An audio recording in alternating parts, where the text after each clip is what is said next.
जय हिंद दोस्तों, मैं Neha Maurya BSc third year की छात्रा from saint college of fire and safety engineering Varanasi. जैसा कि मैंने पिछले वीडियो में आप सभी से डिस्कस किया था कि इंटरव्यू कैसे देने जाना होता है, क्या तरीका होता है खुद को इंटरव्यूअर के सामने प्रेजेंट करने का, क्या तरीका होता है अपने डॉक्यूमेंट्स को उनके सामने दिखाने का, प्रेजेंट करने का, या फिर जो हमारा पूरा सीरीज़ है डॉक्यूमेंट का वो किस तरह से होना चाहिए, हमारा जो रिज्यूमे है वो किस तरह से होना चाहिए। और मैंने आप सभी को ये भी बताया था कि जब फ्रेशर इंटरव्यू देने जाते हैं तो उनसे क्या क्वेश्चन पुटअप किए जाते हैं, उसी का मैं पार्ट आज उसके आगे का पार्ट मैं आज आप सभी के सामने लेके आई हूँ। जैसा कि मैंने ये भी बताया था कि हमारे पास पूरा 100 क्वेश्चन का सीरीज है कि इस टाइम बहुत ज़्यादा ही क्वेश्चन पुटअप किया जा रहा है, तो उसी का एक कलेक्शन हम लेकर के आए हैं। आइए देखते हैं पहला क्वेश्चन हमारा क्या हो सकता है, जो कि कॉमन है सेफ्टी के लिए। फर्स्ट क्वेश्चन है सेफ्टी क्या होता है।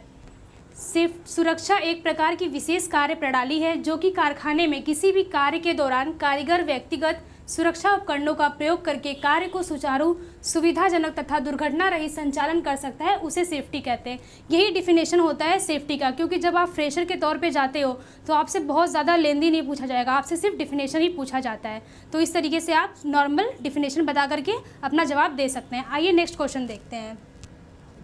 फिर नेक्स्ट क्वेश्चन वो पूछ सकते हैं कि सेफ्टी का फुल फॉर्म क्या होता है। तो यहाँ पर आप देख सकते हैं, आप इसको नोट भी कर सकते हैं क्योंकि ये बहुत ही इंपॉर्टेंट है। S for sense the error, A for act to prevent, F for follow safety guidelines, E for inquiry in accident, T for take appropriate remedial measures and last is the Y your responsibility.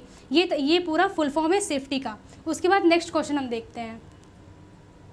ये अभी हाल ही में हमारा एक student गया था interview देने के लिए, तो ये क्वेश्चन उससे पूछा गया था जो कि बहुत ही ज़रूरी होता है।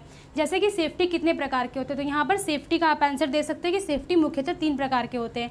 सेल्फ सेफ्टी यानी कि खुद की सुरक्षा, अपनी सुरक्षा, यानी कि जब भी आप काम पे जा रहे हो तो पीपीई पूरा फुल पहन के जाओगे, उसको ही कहेंगे कि सेल्फ सेफ्टी। नेक्स्ट है मशीन सेफ्टी, यानी आपने खुद की सुरक्षा तो कर ली, लेकिन जिस मशीन पे आप काम कर रहे हो उसकी सुरक्षा का भी ध्यान रखना आपकी जिम्मेदारी है कि उस मशीन में ऑयलिंग ग्रीसिंग टाइम पे हुआ है कि नहीं, उसका गार्ड लगा है या नहीं, आपको उस मशीन से कितनी दूरी पर रह के काम करना है, या फिर उस मशीन में ज़्यादा नॉइजी तो नहीं है, ज़्यादा आवाज़ तो नहीं कर रहा है। इस तरीके से आपको पूरा मशीन के बारे में चेक करना है।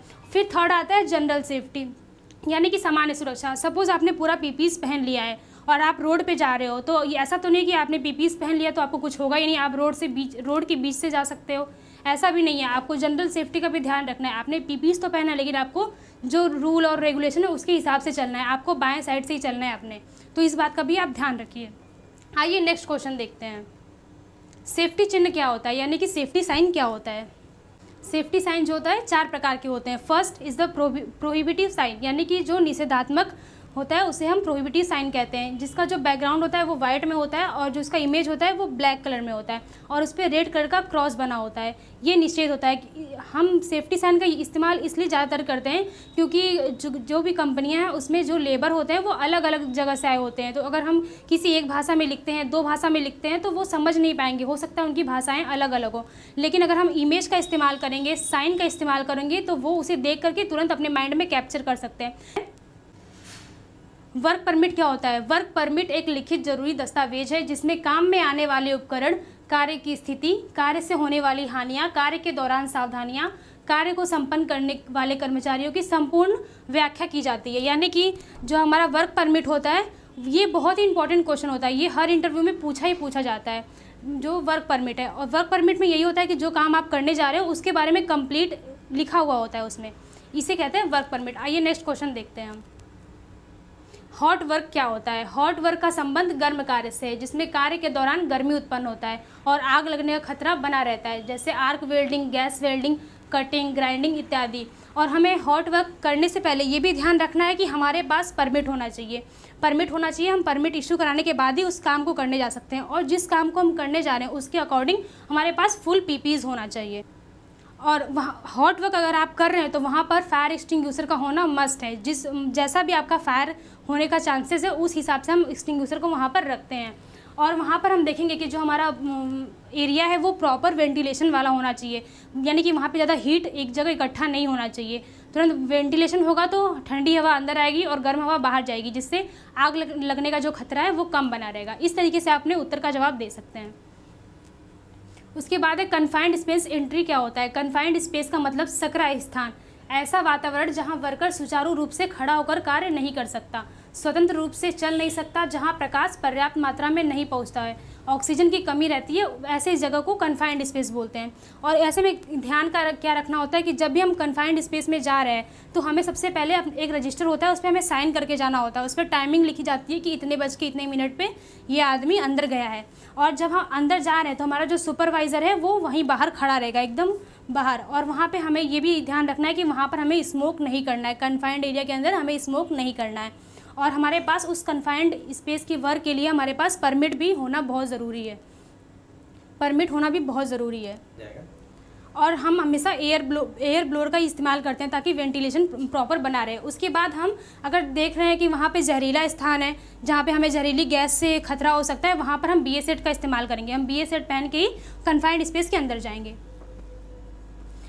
नेक्स्ट क्वेश्चन हमारा है वर्क एट हाइट सेफ्टी क्या होता है। तो कारखाने में 1.8 मीटर के ऊपर अगर कोई कार्य हो रहा है तो उसे हम ऊंचाई समझते हैं, ऊंचाई के कार्य में आएगा। बहुत ही जगह ऊंचाई पर कार्य करने के लिए स्थायी तथा अस्थायी प्लेटफॉर्म बने होते हैं। इस पर चढ़ने के लिए सीधी शब्द रेलिंग लगी होती है। यदि ऊंचाई पर कार्य करते वक्त सावधानी न रखें तो ऊंचाई से पदार्थ या कर्मी के गिरने से गंभीर दुर्घटनाएं हो सकती हैं, जिससे आपका भी नुकसान हो सकता है और कंपनी का भी नुकसान हो सकता है। तो वहाँ पर भी हमें ध्यान रखना है। और क्या क्या ध्यान रखना है कि हमें मोबाइल का इस्तेमाल नहीं करना है। जब हम हाइट पे काम करने जाना तो ये नहीं कि हम फ़ोन बैठ के वहाँ पे चलाएं। और हमें वहाँ पे स्मोक भी नहीं करना है, बिल्कुल ही स्मोक नहीं करना है। और हम ये देख लें कि हमारा जो स्कैफोल्डिंग है जिस पे हम चढ़ के हाइट पे काम करने के लिए जा रहे हैं वो ओके कंडीशन में है या नहीं, उस पर ग्रीन टैग लगा हुआ है या नहीं, क्योंकि ग्रीन टैग उस पर लगा हुआ है तो यानी कि वो ओके कंडीशन में है पूरी तरीके से।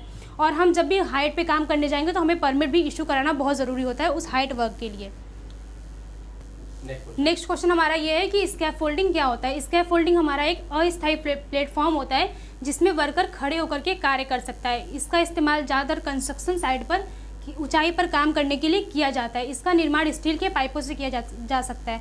जैसे कि आप यहाँ पर स्ट्रक्चर देख रहे हैं, इसे ही स्कैफोल्डिंग कहते हैं। इस पर ही जो वर्कर होते हैं वो इस पर चढ़ करके काम करते हैं। ये हमारा 10 क्वेश्चन का कलेक्शन कंप्लीट हो गया।